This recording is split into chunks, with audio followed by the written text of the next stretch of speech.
Graças e paz a todos, amados, da parte do nosso Senhor e Salvador Jesus Cristo. Meus amados irmãos, estamos diante de mais uma lição, e essa tendo em vista que é a lição de número 13 da nossa EBD Online. Vamos terminar esse trimestre abençoador em que estudamos sobre as promessas de Deus. Confie e viva as bênçãos do Senhor, porque fiel é o que prometeu, é o que fez a promessa, né? Nessa semana também estamos aqui passando pela questão do Natal, que é uma festa onde comemoramos o nascimento do Senhor Jesus Cristo. Tanto ele é o presente, quanto ele é o aniversariante. E eu costumo dizer que este é o verdadeiro sentido do Natal. O Natal vai além do velho, né?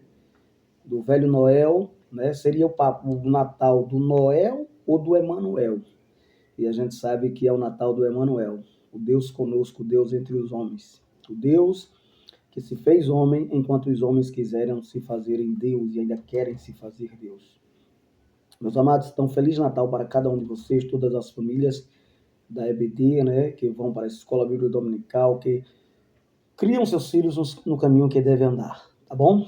Tendo dito isto, vamos partir para a nossa lição aqui, de número 13. Domingo será o dia 29 de dezembro de 2024. Vamos estar caminhando já, próximos aos últimos dias para o ano de 2025 também. Quero desejar também um feliz ano novo a todos os irmãos que nos assistem nesse canal, né? PB. Samuel Nascimento de Melo, ou Palavra da Vida, que é também nova roupagem do nosso canal. A lição que vamos estudar domingo, ela tem por título As promessas de Deus são infalíveis. Amados, estudamos várias lições maravilhosas e eu acredito que não daria tempo de a gente falar uma por uma, né? Eu vou apenas citar aqui. Estudamos as promessas de Deus, estudamos as promessas de Deus para Israel, estudamos as promessas de Deus para a igreja, estudamos a promessa e a obediência, a promessa de salvação, a promessa de cura divina, que foi uma bênção, a promessa de um coração novo, a promessa de paz, a promessa para pais e filhos, que foi maravilhosa, a promessa da proteção divina, a promessa de provisão, a promessa de vida abundante, que foi a lição passada, e estudaremos agora promessas de Deus são infalíveis, ou seja, Deus não falha. Poderíamos falar bastante aqui sobre a infalibilidade de Deus, que é maravilhosa, tá? É um Deus perfeito, um Deus imutável. A imutabilidade de Deus é um Deus que não muda. Tá? A gente pode olhar ao seu redor um pouco, vamos ver quantas coisas já mudaram, mas nosso Deus permanece o mesmo ontem, hoje e eternamente, como diz o escritor aos Hebreus. O nosso texto áureo, ele diz assim: Deus não é homem para que minta, nem filho de homem para que se arrependa. Porventura, diria ele, não faria? Ou falaria e não confirmaria? Está em Números, capítulo 23, e o verso de número 19. Depois vamos estar abordando melhor isso aqui, tá? Já a nossa verdade prática, ela nos diz assim: as promessas de Deus são infalíveis, porque Deus e sua palavra sempre cumprem um propósito.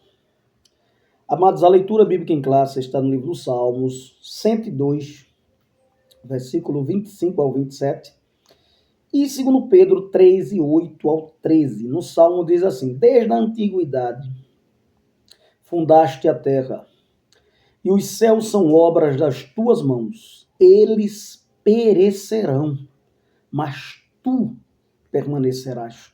Todos eles, como uma veste, envelhecerão, como roupa os mudarás e ficarão mudados.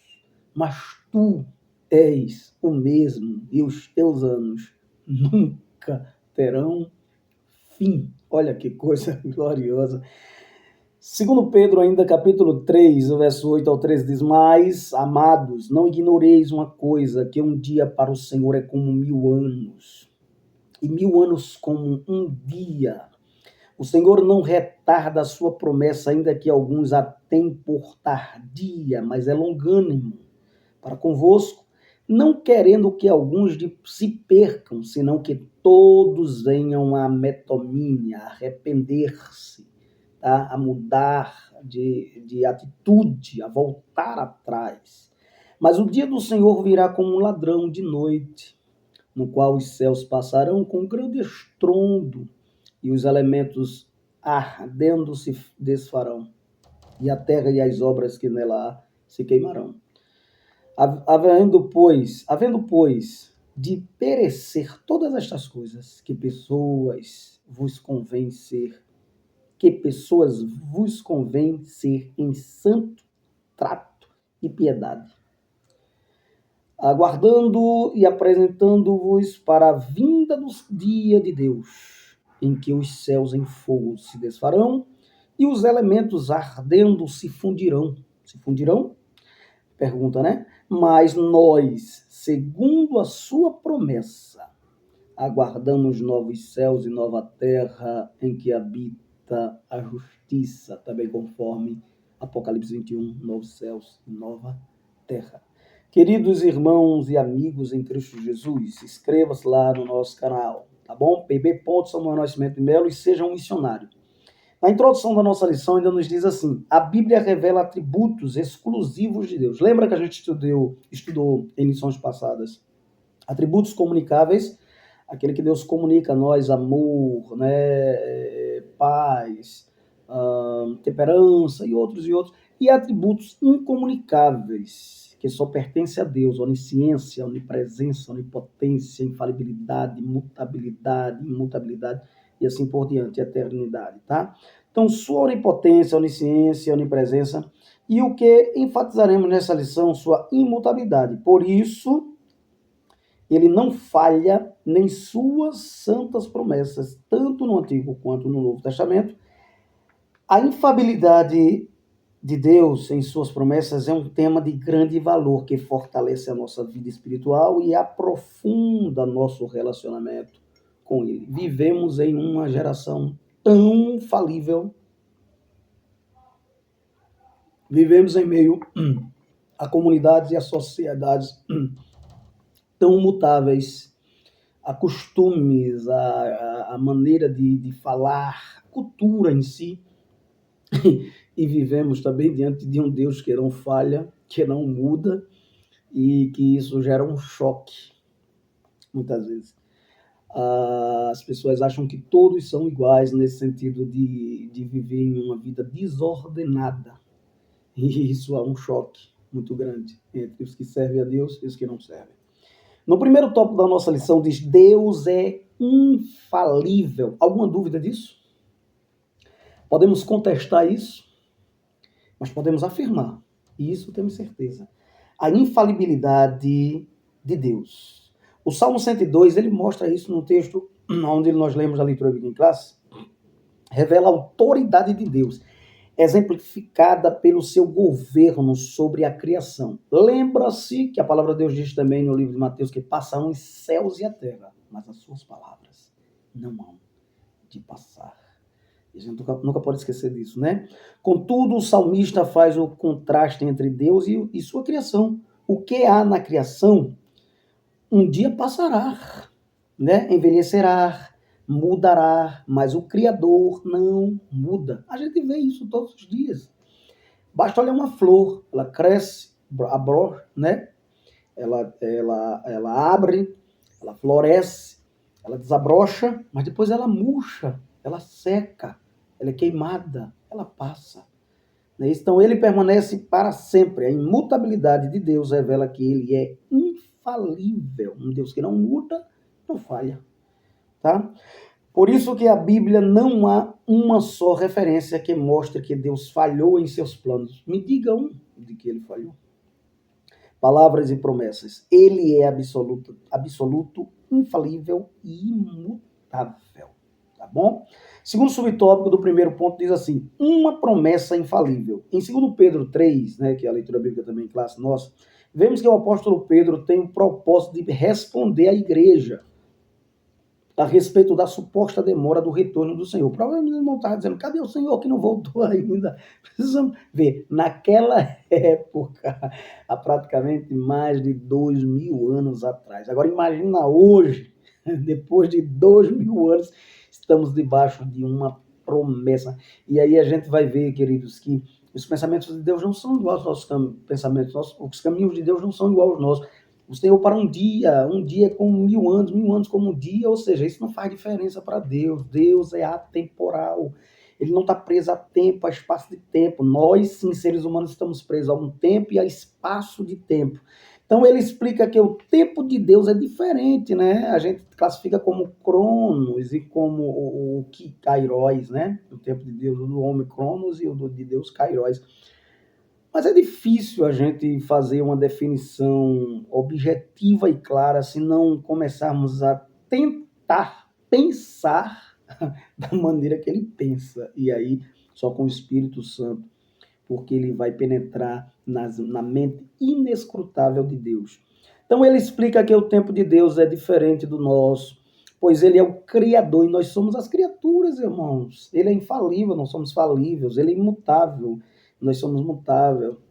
Ele é absoluto, nós somos limitados, né? Ele é eterno, nós somos temporal. Tá? O motivo de o Senhor ainda não retornar para nos buscar nada tem a ver com alguma falha em suas promessas, mas por sua longanimidade e bondade. Tá? A bondade de Deus é que faz com que a sua paciência tenha um tempo tão significativo, diferente do nosso, que queremos agir agora, queremos fazer agora, queremos resolver agora, e Deus tem o seu tempo apropriado para todas as coisas. Então, queridos, pois não deseja que o ser humano se perca, né? Ele é paciente, né? Ainda que, escute bem, não podemos esgotar o limite da paciência desse Deus, mas ele é muito paciente, tá? Essa é a nossa felicidade. Mas haverá um momento em que o Senhor voltará, surpreenderá muitos e transformará todas as coisas. A promessa dele é uma promessa. É a promessa da sua vinda. Ela é infalível, tá? Terceiro subtópico, a palavra infalível de Deus. Ao longo da história, vemos que Deus cumpre suas promessas, conforme lemos em Reis. Bendito seja o Senhor, que deu repouso ao seu povo de Israel, segundo tudo o que disse. Nenhuma só palavra caiu de todas as suas boas palavras, que falou pelo ministério do seu servo Moisés. Lembra lá? Tá? 1 Reis 8:56. Esse texto confirma a infalibilidade de Deus em cumprir suas preciosas promessas. Ele não esquece nenhuma delas, porque é zeloso para cumprir. Abra sua Bíblia em Jeremias, no capítulo 1 de Jeremias e o versículo 12. Veja o que é que diz, e é um texto bastante conhecido da igreja e dos amados em Cristo. Jeremias 1 e o 12. Veja só o que é que diz o texto sagrado. E disse-me o Senhor, viste bem, né? Porque eu velo sobre a minha palavra para cumprir. Ele primeiro faz uma pergunta a Jeremias, né? Veio a minha palavra do Senhor dizendo, o que vês, Jeremias? E eu disse, vejo uma vara de amendoeira. E ele vai dizer, vistes bem, Jeremias, porque eu velo com a minha palavra para cumprir. A palavra dele, ele é infalível, ele é imutável, ele não falha. Portanto, a Bíblia, a palavra de Deus, é a fonte de promessas infalíveis para as nossas vidas. As promessas de Deus são infalíveis porque o nosso Deus não falha, não pode falhar, tá? É a infalibilidade de Deus, infalibilidade de Deus.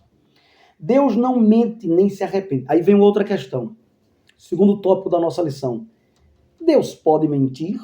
Deus pode se arrepender de alguma coisa, tendo em vista que ele conhece o futuro, que ele conhece todas as coisas, que ele tem onisciência e presciência, ele sabe por antecipação e sabe de todas as coisas. Deus pode mentir, sendo ele a verdade que liberta. sendo ele tendo nós, o versículo chave para isso,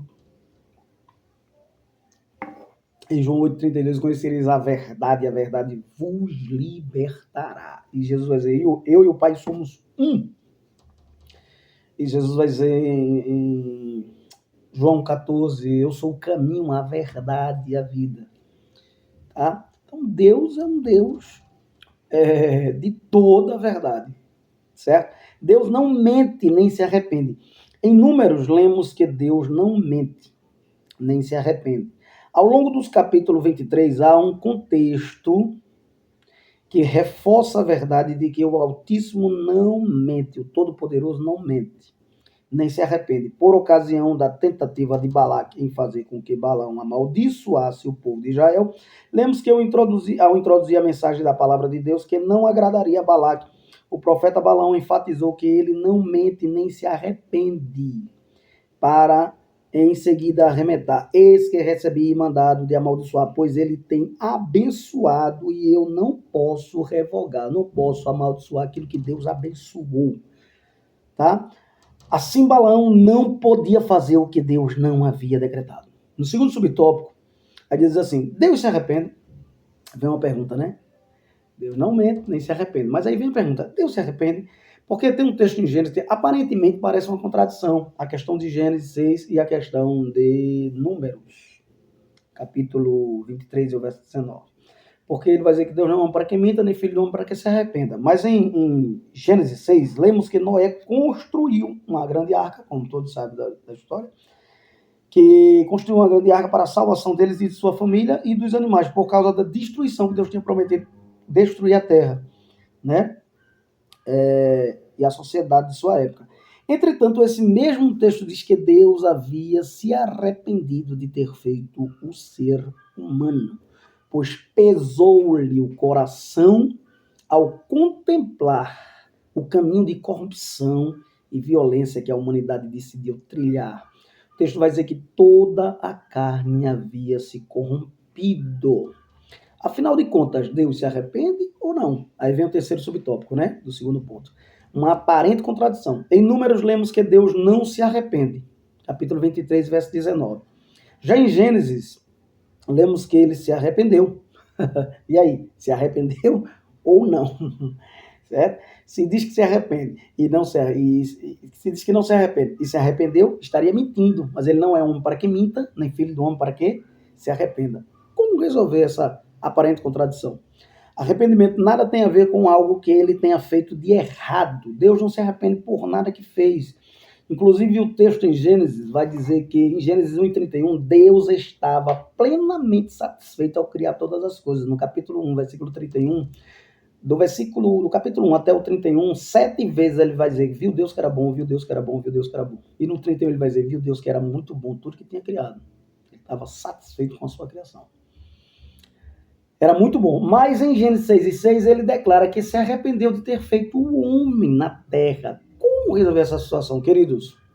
À luz da teologia, vamos entender que tem uma palavra que não é muito conhecida dos irmãos que fala sobre a ideia do antropopatismo, ou seja, isso é atribuir sentimentos humanos